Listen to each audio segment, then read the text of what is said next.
পঞ্চগড়ের মানুষ, একটি জিনিস আমরা আমাদের জায়গা থেকে আপনাদেরকে স্পষ্ট করে বলি, পঞ্চগড়কে নানাভাবে বঞ্চিত করা হয়েছে নানা কথা বলে।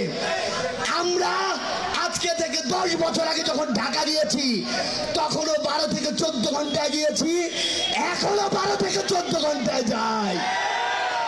আমরা ওই ফ্যাসিস্ট হাসিনা সহ সকলকে একটি জিনিস স্পষ্ট করে বলে দিতে চাই, এই যে পঞ্চগড়, ঢাকা থেকে সবচেয়ে বেশি দূরত্ব এই পঞ্চগড়ের।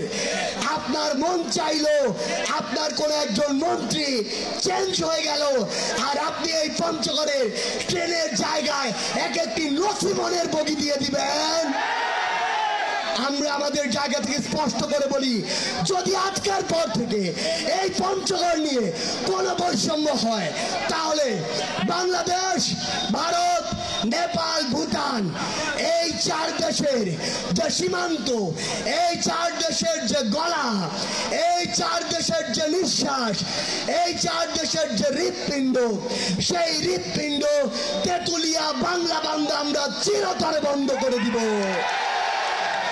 একটা জিনিস মনে রাখবেন, সৃষ্টিকর্তা আমাদেরকে দেশের এক পাশ দিতে পারে, কিন্তু সৃষ্টিকর্তা আমাদেরকে গলা চেপে ধরার মতো একটি জায়গা দিয়েছে।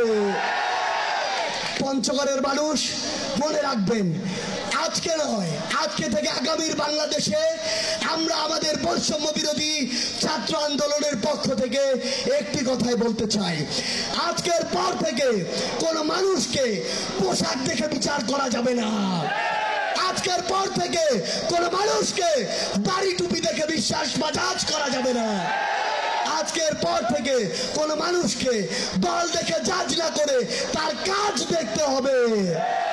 কেউ যদি অন্যায়কারী হয়, চাঁদাবাজ হয়, সিন্ডিকেট লালনকারী হয় কিংবা ক্ষমতার অপব্যবহারকারী হয়, সে যেই দলেরই হোক না কেন তাকে সহ তার আশ্রয়দাতা, প্রশ্রয়দাতা সকলকে আইনের আওতায় এনে ওই কেরানীগঞ্জে পাঠাতে হবে।